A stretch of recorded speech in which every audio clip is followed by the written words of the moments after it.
Dr. Afnan, a last question I want to ask you. Does the Arabic woman not have the ability to communicate or to say what she wants in her personal life, as in her husband, her father, her brother, so on? Do you think she has the loss of that ability to have the communication clear and stated in front of her? Well, again, it's this looking upon women as if she was an inferior creature. It's relative. Some men are also not able to connect ideas or to function properly. It depends from one person to another. We shouldn't really think about it in gender terms. But in general, there are various types of families. My family, or the people that I know, have families in which the mother or the female plays a major role. She gives the ethics, the values, the role model to her children, and she functions more than efficiently. With other families, unfortunately, the men play a major role, and they are placing women in an inferior role, where all she's asked to do is like feed and dress the family, but no more than that. So I don't believe the fact that women are not able to function. That's the mentality that we want to erase. And unfortunately, some women themselves have believed the lie that they're inferior creatures who are not able to think as logically as their husbands or their brothers or even their sons. A lot of people refer to this kind of action or this kind of feeling as a disease that is running through, especially here in Saudi Arabia, having that from the family, having it from the society. Do you see it as a disease that is running through us? Oh yeah, yes. This has also become a society of silence. We teach our children not to speak out, not to voice their opinions. So much so that when they see an injustice being done, they are told not to interfere, don't do anything, you might get caught up in the problems. And so we teach our children from a very early age not to speak out against the injustice that is there, or to take a positive step or take an initiative. And I think that we need to start with the family first. We have to tell our children that when they see something being done that is morally or something that is dishonest, they have to learn to take the initiative, to participate, to help lift that kind of injustice. And we have to keep in mind also that this is one of our Islamic values. The person who does not speak out against injustice is compared to a silent devil who is not able to help his fellow Muslim or fellow human being. Thank you very much, Dr. Afnan Al-Fatani, for being with us, and hopefully we'll be having you in future shows, inshallah. Thank you so much. Coming back to you, Dr. Hatoon, I saw you shaking your head a couple of times and agreeing a couple of times. What do you have to say to it? Yeah, it's just too bad to cut with Dr. Afnan. Yes, of course. It was nice to keep her. Yeah, she was in a hurry, actually. Okay. Coming back to the subject, Dr. Hatoon, I asked her the question about family-wise. How about socially? The woman, a normal woman, having a teacher or a doctor or a nurse or so on, the ability to communicate with her colleague, male gender of the whole society. Does she still lack the ability to communicate? Does she still not have the opportunity to say what she wants in the way she wants to say it? Is there a fear? But I think it depends on the personality of each woman, and so you would say it's a personality thing, it's major. A personality thing, but again, it's yeah, we can't avoid the problem of that society in itself doesn't encourage women to speak out and to express their opinions, or to say out loud what they believe in. We know that that the public arena has always been taken by men for centuries and centuries. It's only that recently that women with education have forced themselves into this public area, which was a forbidden area for them. They forced themselves into it physically and morally as well, by starting by words and by speaking up, by writing, by expressing their views. And we something like that was known in the West since the 19th century, but here with us it took us really much longer to reach that point.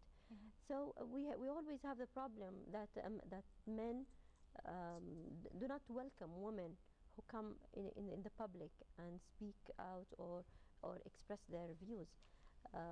If we and I think this mentality has been um, helped them, or has been supported by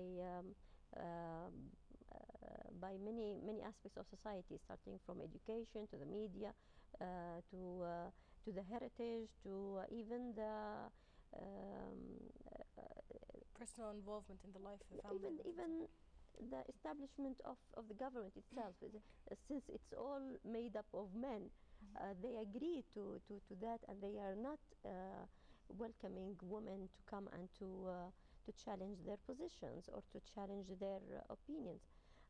So therefore, women have been brought up to be timid, and actually these qualities have been much more appreciated and welcomed, and we have songs about them, poetry about a woman and how shy she is, and how much she doesn't actually she doesn't Involve express, herself in or doesn't or who stays back behind the man, who always needs the protection of this noble man, who doesn't make her do anything basically, and even speak for her, express for her, say what she would think of, and so on. So probably, and I think this plays a role. I mean, this whole background plays an important role in preventing women from expressing or communicating easily in like a working area, or a hospital, you say, or I mean, or such schools or so on. school, especially when they need to communicate with the other sex. Yes, I think it's a bit difficult for them to do that. Of course, it is difficult for them to do that. And the women that have proven themselves in all of these fields, also in the governmental area, have suffered a lot until they have gotten to that point where they are sure of themselves, or where they are, when they say something, they are not reluctant to take it back or so on, because of the fear of the other gender. Yeah, but in general speak, even they wanted to speak out their opinion in especially in the governmental positions, or if they are saying that from a certain position, the problem is that they can't get any much up, because at the end of the day they don't have an ultimate authority. Mhm. I mean, the highest authority that a woman has in this country is an assistant to a deputy minister, and it's only in Ministry of Education. This is the highest position a woman has reached in Saudi Arabia. This is not it's not really optimistic. Doesn't give us It's a start. yeah, but it's not enough, and It's not I don't like. Well, I'm not the kind of person who accepts the word. It's a start. It's a gradual, step by step. I think the steps have been. Enough steps have been done for a woman to be we've further. climbed enough steps. All right. Dr. Inas, are you still with us? Dr. Inas, Yes. you heard our what we were just talking about. My question to you is: do you think that the Arabic woman is waiting for the dialogue, for a specific thing from the dialogue, and what is it? And are there limits to the dialogue that the women are participating in?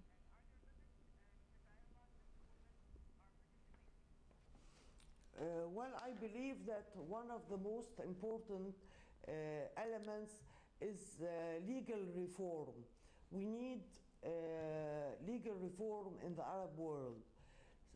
Some good steps were made, but we still are in need, especially in the personal law. What I want to stress is that the women's movement is a universal movement, and that any success that takes place in a place has its good effect and positive effects on other parts of the world. It's interesting that the first theory that respected women's rights was the liberal theory. They stressed equality in law and education. I want also to refer that there are two discourses in women's issue. One that has to do with ethics, and the other is a radical discourse. The ethics is preoccupied with what is forbidden and what not, while the radical discourse stresses on equality between men and women. But do you think that the ethical and part of it, or the legal part of it, that it's a way to lead the woman? Radical.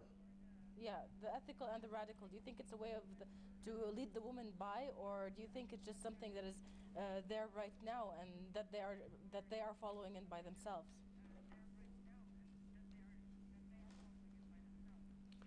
Well, the radical discourse is important. We need progressive views in religion. We need legislations that respect human rights, that suits the international standards of women's rights. So the radical discourse is of great importance in this issue. Being from Egypt, Dr. Inas, do you think that the environmental issue affects the participation of women?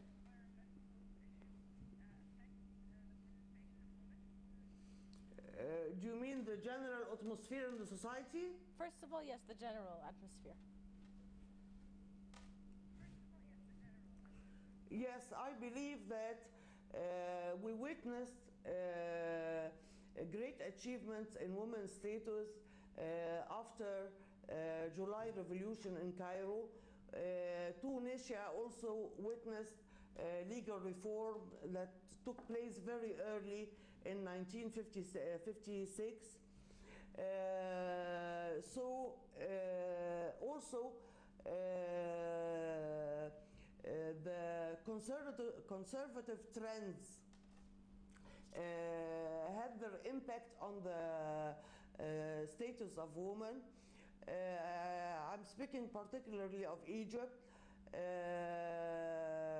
The extremist trends had its effects on women's issue. So we need to encourage liberal readings of religion, liberal readings of law. We need to rewrite history to respect women's view. We need women to speak their points of view, because women, they are not only half the society, but half reality and half the truth. We'll get back to you on that, Dr. Inas. Thank you very much. Dr. Hatoon, Dr. Inas mentioned the fact that women are half of the society, half of the populations, put it that way. And she also said that women have to come out and speak. Are women speaking for themselves? Are women? How are they? How can they speak if they aren't? Before answering your question, I just want to tell Dr. Nas, I liked her phrase about women are not half society; they are half reality. It's really it speaks correctly and rightly. I agree with Dr. Inas about the importance of legal reform, and that this is what actually women in the Arab world need. Maybe in Saudi Arabia she needs it much more, because it's not only women or it's not only the personal law that is lacking. It's the whole legal system in Saudi Arabia needs to. I think they are working on it, but the problem of codifying Sharia is a major problem, and the importance of having family court and to improve the personal law is very important to help women to get their rights properly and to know actually what their rights are. As for your comment or your question about how how women would speak for themselves, as I said before, of course I believe that women should speak for themselves and not to let anybody speak for her. Maybe our example in Saudi Arabia is a bit exceptional because it is the only country where men speak for women even in women and children's conferences in the UN and in international in the international arena. Men are always representing women. You don't have women going up to the UN and except of course for Dr. Thuraya Ubaid, but Dr. Thuraya Ubaid is not she's not working there on her capacity as a Saudi woman, but as an international woman, you see. So she's not. We can't make her example to justify not having women representing women, let alone women participating in conferences or in representing other issues or public issues other than only those that relate to women and children. But don't you think that right now, looking at it from this point of view, women aren't speaking for themselves, as you said. There are women that are not able to go out and talk about specific subjects that are related to women or not to women. But the subjects that are related to themselves, abuse or education, lack of education, lack of money or so on, they're not able to talk because they don't know how, or they don't have the resources or the ability to speak from themselves. How are they to get to these resources? You see, Sarah, the problem I believe in Saudi Arabia and of Saudi women is that they are considered in wherever and whatever they do as minors. Yeah, and this acting as a minor is not making women do anything or being able to express or their words even. They are not given that the weight that they should be given or should be given in any other normal society. We have a very particular society here. Yes. And women have particular status that is unjustified not by Islam and nor by international laws or international conventions that even Saudi Arabia has signed in the last 10 years or so.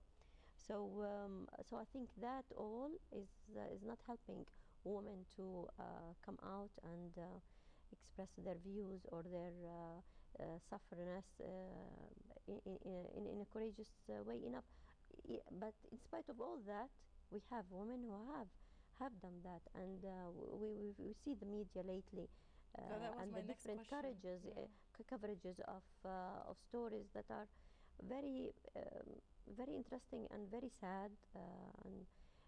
We have the story of, for example, Mansour and Fatma. We have the story of the raped girl of Qatif. Yes. We have very shocking stories, but they are all of women who have actually come out and expressed their views and their stories and made them public and made the whole society in shock and in confrontation with itself. It has put the society in shock, but at the same time, if you look at it from the social point of view, how people used to look at this, used to look at the abuse, how they used to look at mainly the abuse, and how they're looking at the media has helped. That's my next question. How has the media helped in helping women say what's on their minds? Okay. we can't deny that the media, especially in the last 10 years, have changed a lot and have helped society and especially women to be more relaxed with their taboos. Huh? And that's of course is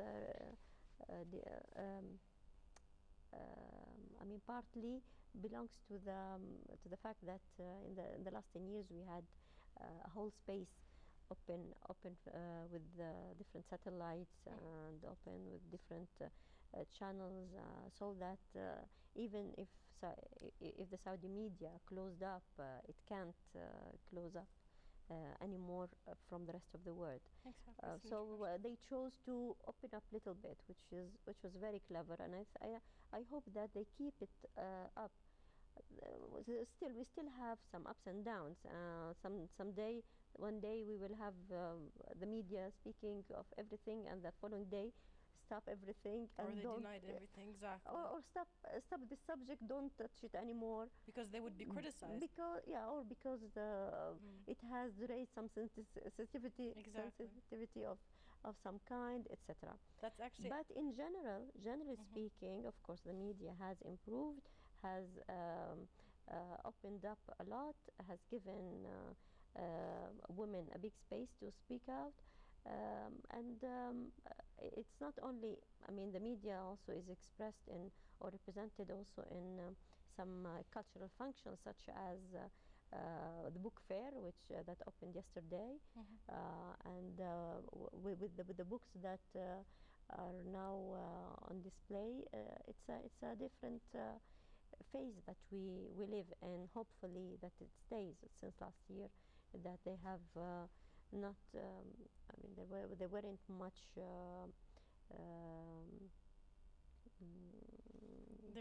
Censoring to books as they used to. They used to be. Actually, that's the point where I want to elaborate on something a little bit more.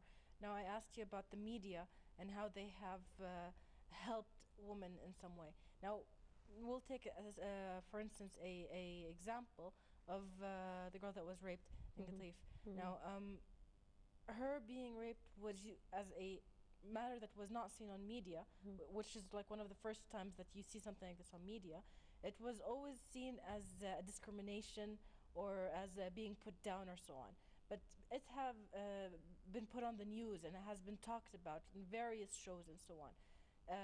Why does the society look at it differently because it's on TV? No, it's well, I don't. Well, I just realized that I didn't answer really properly the previous question about how the media and society respond to some issues. It's true that society has opened up as well, together with the media, to what was considered earlier as taboos, especially with abuse, and not only abuse as physical abuse, but also sexual abuse. And this is very important and very important areas to be open about, because the abuse are always the most vulnerable in society, which are women and children, and they are always. I mean, if they are abused, it would be from men, and here we need to. I mean, having the media supporting the vulnerable in society is very important, and it shows that there's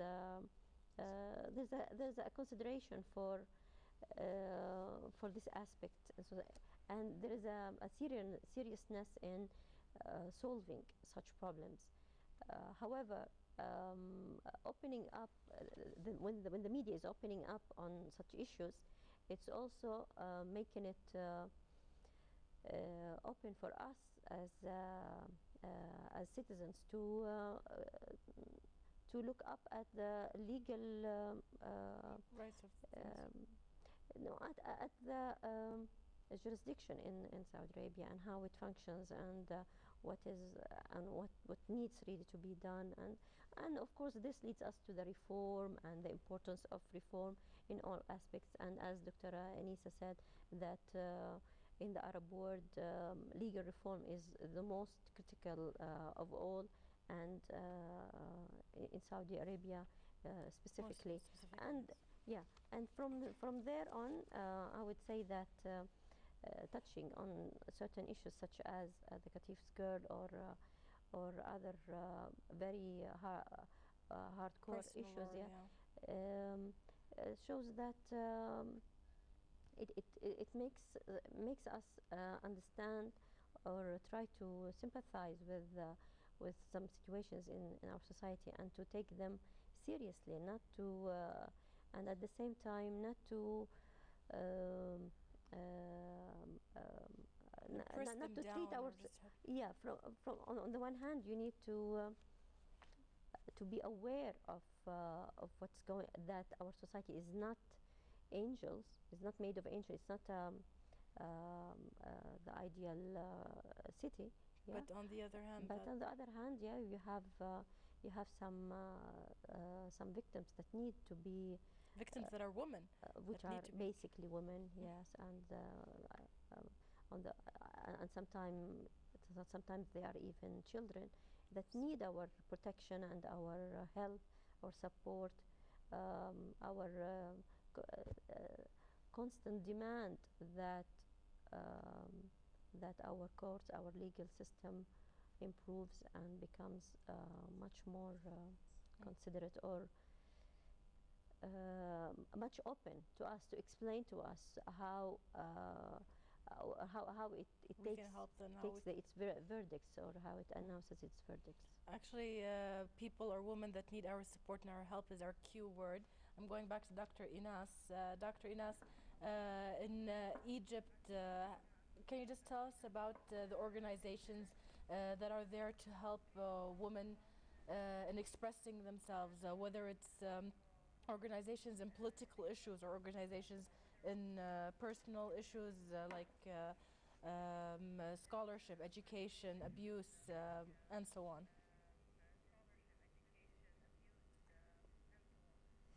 Well, there's a great deal of organizations, non-governmental organizations in Egypt that work on different issues like violence against women, like divorce, like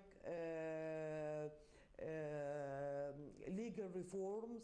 Human rights organizations have departments of women. The media also plays a great role in spreading the values of equality and tolerance.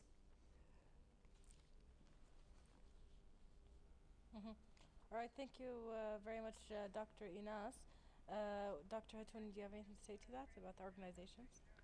Well, it's important to keep in touch Do we have such a with thing the over rest of here? the world. Pardon? Do we have such a thing in Saudi Arabia? Well, most of the organizations we don't have organizations as such that are open for women. We have societies and charities. This is what our ministries, the Ministry of Sorry, Social Dr. Affairs Hatoun, is. we have come to the end of our show. We'll talk Okay, about this. don't ask me then. Okay, that was it for us. I'd like to thank Dr. Hatoun al-Fassi and Dr. Afnan al-Fatani and Dr. Inas Taha for being with us today and elaborating more on this subject. Thank you for being with us, and until next week, inshallah.